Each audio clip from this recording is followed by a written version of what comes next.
Hi అండి. నేను ఇప్పుడు చెప్పబోయేది అయితే ఆ జగన్నాటక సూత్రధార అయిన శ్రీకృష్ణుడు జగన్నాథుడిగా కొలువై ఉన్న పూరి జగన్నాథ్ ఆలయంలో కొన్ని అంతుచిక్కని రహస్యాల గురించి. ఈ ఆలయంలో సైన్స్ కూడా అంతుచిక్కని రహస్యాలు ఉన్నాయి. వాటిలో కొన్నిటిని అయితే పూరి వెళ్తే మనం కూడా చూడొచ్చు. మొదటిది, పూరి జగన్నాథ్ ఆలయంపై ఎప్పుడూ హిందూ మతం చిహ్నాలతో కూడిన జెండాలు గాలి వీచే దిశలో కాకుండా వ్యతిరేక దిశలో రెపరెపలాడుతూ ఉంటాయి.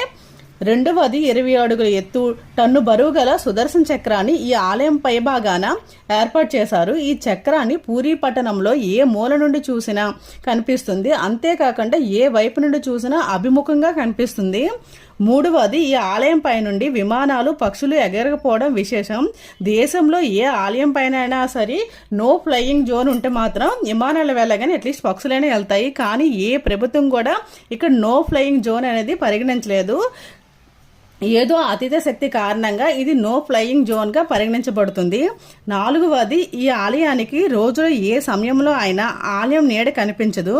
ఇది ఇప్పటికీ దైవశక్తి కారణమా లేక గుడి నిర్మించిన వారి అద్భుతమా అనేది అంతుచిక్కని విషయం. ఐదవది, జగన్నాథుడు ఆలయానికి 4 ద్వారాలుంటాయి.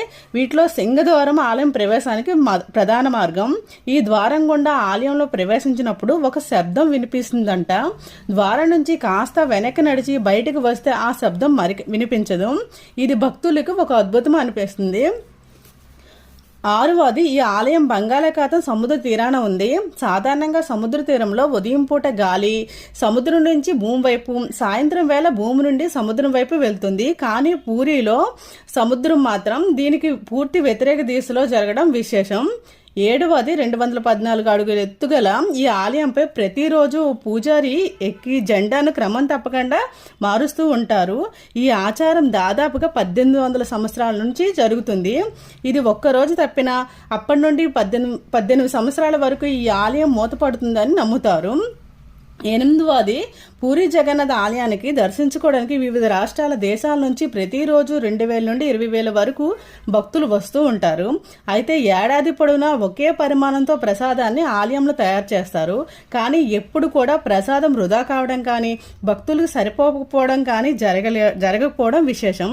ఈ ప్రసాదాన్ని 7 కుండలు ఒకదానిపై ఒకటి పెట్టి వండుతారు. కానీ కింద కుండ ఉన్న కుండల కంటే ముందుగా పైభాగంలో ఉన్న కుండలో ప్రసాదం తయారవడం విశేషం. మేమైతే లాస్ట్ ఇయర్ జూలై 7న జరిగే రథయాత్రకు దర్శించుకోవడానికి వెళ్ళాం. నెక్స్ట్ వీడియోలో రథయాత్ర గురించి అయితే ఫుల్ డీటెయిల్స్తో అప్లోడ్ చేస్తాం. మీకు కనుక నా వీడియో నచ్చుంటే లైక్ చేయండి, కామెంట్ చేయండి, సబ్స్క్రైబ్ చేసుకోండి.